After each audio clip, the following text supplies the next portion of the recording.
Hello मित्रांनो, आज आपण प्री मार्केट ॲनालिसिस करूया. पहिले जसं बघा तुम्ही, आज पण गॅपअप झालं आणि काल पण गॅपअप होऊन नंतर मार्केट बऱ्यापैकी खाली गेलं, बरोबर. त्याच्यानंतर परत रिकवर केला आहे. त्यामुळे आजचं आहे ना, आज एक कदाचित मार्केट ट्रेंडिंग व्हायचे चान्सेस आहेत. ठीक आहे.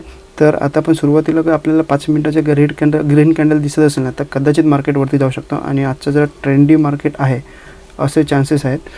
आणि ठीक आहे, आणि जसं मार्केट चालू होईल तसं मी परत तुम्हाला अपडेट लवकरच देईन. मी जसं आता मार्केट ओपन झालं आहे, आता जसं 22,619चा जो लेवल आहे, अगर तो लेवलच्या वरती मार्केट जातं ना, तर आज एक बऱ्यापैकी एक मार्केट ट्रेंडी मिळू शकतं. ठीक आहे. तुम्ही जो थंबनेलमध्ये माझा प्रॉफिट बघताय ना, त्याच्यापेक्षा माझा 4 पटीने प्रॉफिट झालं असतं. म्हणजे माझा 4,000 प्रॉफिट झालं असतं. ते कसं ते मी तुम्हाला सांगतो, व्हिडिओ पूर्ण बघा. जसं मी माझी पहिली एंट्री, अगर तुम्ही राईट साईडला बघत असाल, जो 22,700चा जो पी दिसतो आहे ना, तो मी सेल कुठे केला, जसं पहिल्या मिनटाला जसं हा वाला रेजिस्टन्स त्याने ब्रेक केला ना इकडे, त्याच्यानंतर मी एंट्री घेतली आणि त्याच्यानंतर डायरेक्ट त्याने रिव्हर्स घेतला. तर मी फक्त 500 रुपयेच्या लॉसमध्ये काढला. मी ॲक्च्युली ती स्कॅल्पिंग केलेली, म्हणजे ट्रेड माझा स्कॅल्पिंगसाठी होता आणि मी शेवटपर्यंत थांबलो असतो, असा माझा ट्रेड होता तो. त्याच्यामध्ये मी फक्त 10 पॉईंटचा एस एल दिला. ठीक आहे. त्यामुळे माझ्या तिकडे 500 रुपये माझा एस एल गेला. आणि जसं मार्केट इकडे आलं ना, तर मी परत 22,619ला मी री घेणं होतं. मी जसं प्री ॲनालिसिसच्या व्हिडिओमध्ये पण सांगितलं. तर माझं काय आलं, इकडे आल्यानंतर मला वाटलं 22,620ला पोचेपर्यंत अजून 5-10 मिनटं लागतील, बरोबर.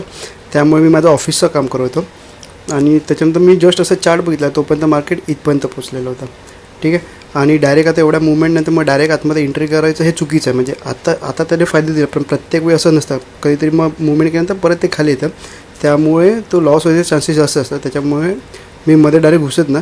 पण मी माझी एंट्री कुठे घेतली, नेक्स्ट एंट्री तुम्हाला सांगतो. जशी जी रेड कॅन्डल आहे ना, या रेड कॅन्डलचा हाय जसा ब्रेक केला, मी माझे 22,600चा पी सेल केला. ओके. आणि इथे येईपर्यंत मी तो माझा एस एल आहे तो मी कॉस्ट टू कॉस्ट करून टाकला. ठीक आहे. आणि माझा एस एल कुठे होता, जेव्हा मी इथे एंट्री घेतली ना, तर माझा एस एल होता 22,619ला. अगर परत मार्केट आलं असतं ना, तो 22,600चा जो एक्स्ट्रा पी सेल केला आहे ना, तो मी स्क्वेअर ऑफ केला असता, लॉसमध्ये या प्रॉफिटमध्ये काही असून. जसं 22,19ला टच झालं असतं, 619ला टच झालं असतं, मी माझं एस एलने माझी ती एंट्री काढून टाकली असती. नंतर त्याच्यानंतर तुम्ही बघाल मार्केटने एक मोठी रॅली दिली. ठीक आहे. मला प्रॉफिट होतं 4,000 रुपये, कारण मी जो पहिला लॉट सेल केलेला 110ला, तो माझ्या एंट्रीला 105 रुपयाला मिळत होता. ओके. म्हणजे मी नंतर ऑप्शनच्या चार्टवरती भेटला, तो 105ला मिळाला. ओके. आणि माझी एंट्री नाही झाल्यामुळे माझं 105 आणि मी ते 2 लॉट मारलेले, बरोबर. म्हणजे माझा मॅक्झिमम प्रॉफिट होता 5,000. ठीक आहे. पण 5,000 मी 5,000 थांबलो नसतो. जसे मला 4,000च्या आसपास मिळाले असते, तर मी तिकडून माझी एक्झिट मारली असती. ओके. त्यामुळे आता मला फक्त 1,000 रुपये मिळाले आणि मी 4,000साठी मी राहिलो. ओके. आणि मी तुम्ही जुने व्हिडिओ बघत असाल तर तुम्हाला कळेल की मी ट्रेंड कधी सोडत नाही. अगर माझ्या लेवलमध्ये ट्रेंड आला ना, मी तो कधी सोडत नाही. मी मॅक्झिमम प्रॉफिट घ्यायचा प्रयत्न करतो. तर माझा हा ट्रेंड ॲक्च्युली आज मिस झाला. 1,000 रुपये प्लस म्हणजे ॲक्च्युली ह्या ट्रेडमध्ये काहीच नाही. आणि मी ह्याला लॉस का बोलतो तुम्हाला सांगतो. कारण ऑलरेडी बघा, माझे 3,000 मी प्रॉफिटमध्ये होतो. ओके. आज 4,000 प्रॉफिट झाले असते, तर मी टोटल प्रॉफिट झालं असतं 7,000, बरोबर. आता मग मी 7,000मध्ये मी 7 वेळा एस एल इझिली देऊ शकतो. ठीक आहे. एस एल आहे, मी 7 वेळा इझिली एस एल देऊ शकतो. म्हणजे मला विदाऊट प्रेशर, मी विदाऊट टेन्शनमध्ये मी बिंदास एस एल देऊ शकतो एवढे. कारण हे मी माझे प्रॉफिटमधलेच माझे एस एल जाणार होते. ओके, बरोबर. आता उद्या समजा, आता उद्या मार्केट साईडवेज गेलं तर मोस्टली लॉसच होतात लोकांचे साईडवेज मार्केटमध्ये. तेव्हा हे 7,000 रुपये आहेत ना, तेव्हा ते कामाला येतात, बरोबर. जेव्हा आपण जे छोटे छोटे एस एल देतो ना, ते आपण ह्या पैशातून द्यायचे. स्वतःच्या पैशापेक्षा जे प्रॉफिटमधले पैसे ना, त्याच्यातून दिलं ना, तर स्ट्रेस पण कमी होतो आणि आपण माइंड फ्रेश होऊन आपण ट्रेड घेऊ शकतो. ओके. त्याच्यामुळे ठीक आहे, होतं आता कधी ना कधी. आज मार्केट नाही मिळालं, उद्या मिळेल, परवा मिळेल, कधी ना कधी ह्या आठवड्यामध्ये परत मिळेल किंवा पुढच्या आठवड्यात मिळेल. ओके. ते मार्केट तर पुढे जाणार नाही, मार्केटमध्ये ट्रेंड मिळतच राहतो. फक्त एवढंच की मी कधी ट्रेंड सोडत नाही मार्केटमधून. तो आज माझा मिस झाला. ओके. आता आपण बघूया निफ्टी आणि बँक निफ्टी उद्या कुठे जाऊ शकतं आणि आपल्याला काय ट्रेड मिळू शकतो ते. तर उद्याची मुवमेंट मला जास्त वाटत नाही. का ते सांगतो, कारण एवढ्या मोठ्या रॅली नंतर आहे ना, मार्केट मोस्टली हे साईडवेज होतं, एका झोनमध्ये फिरतं किंवा मग स्लाईटली ट्रेंडी असतं. म्हणजे एकदम मोठी ट्रेंड नाही मिळणार, एक बोलतात ना हलकीशी साईडवेज टू अप ट्रेंड, असंच मार्केट मिळू शकतं.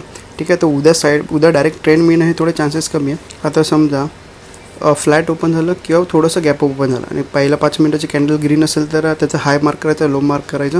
आणि अगर त्याचा हाय ब्रेक करत असेल मार्केट, तर मार्केटवरती जाऊ शकतो. तेव्हा आपण मॅक्झिमम 2दा एंट्री घेऊ शकतो. एकदा एंट्री घेतलं एस एल गेला परत सेम लेवलला आलं तर अजून एकदा मॅक्झिमम एंट्री. अगर 2 एंट्रीमध्ये मार्केटवरती जात असेल तरच जाईल. अगर सारखं तुमचं एस एल हिट होत असेल तर मार्केट साईडवेज असेल. त्यामुळे फक्त मॅक्झिमम 2 एंट्री.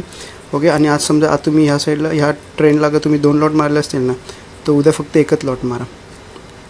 का ते तुम्हाला सांगतो, अगर तुमचं मार्केट साईडवेज असेल ना तर तुमचे 2 लॉटचे एस एल न जाणार, तुमचं फक्त एका लॉटचा एस एल जाणार.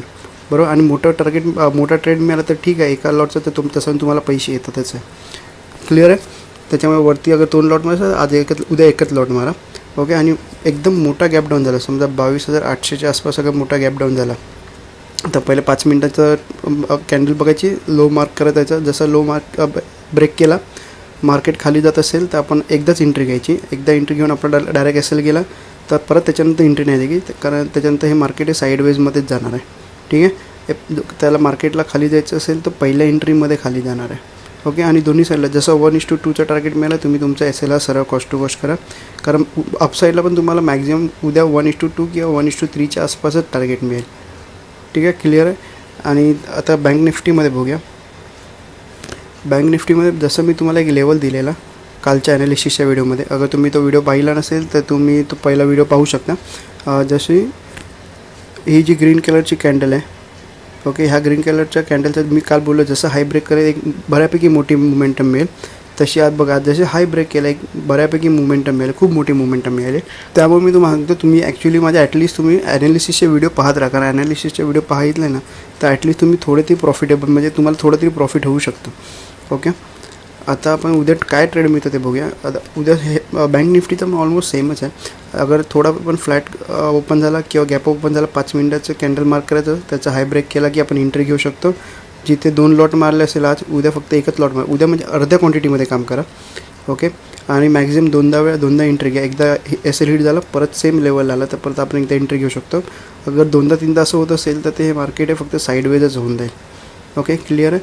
त्याच्यानंतर मोठा गॅप डाऊन झाला समजा 48,500 किंवा 48,400च्या आसपास अगर गॅप डाऊन झाला, पहिली 5 मिनटाची रेड कॅन्डल बघायची, त्याचा लो मार्क करायचा. लो मार्कचा जसं त्याचा लो टच झाला आपण खालच्या साईडला एंट्री घेऊ शकतो. आणि ती मोमेंटम क्विक असायला पाहिजे तरच उपयोग नाही तर ते मार्केट परत वॉलेटाईल झोनमध्ये जाणार आहे. ओके. इकडे मॅक्झिमम एकदा एंट्री घ्यायची, वरच्या साईडला मॅक्झिमम 2दा एंट्री घेऊ शकतो. ओके. जिथे इकडे अर्धे लॉट मारले इकडे सुद्धा तुम्ही तुमच्या क्वांटिटीचे अर्धे लॉटच मारा. क्लिअर आहे. जसं दोघांकडे 1:2चा टार्गेट कंप्लीट झाला एस एल आपला कॉस्ट टू कॉस्ट करा आणि त्याच्यानंतर ट्रेल करा. जसं 1:2 झाला तुम्ही कॉस्ट टू कॉस्ट करा, 1:3 झाला तर तुम्ही 1:1पर्यंत ठेवा.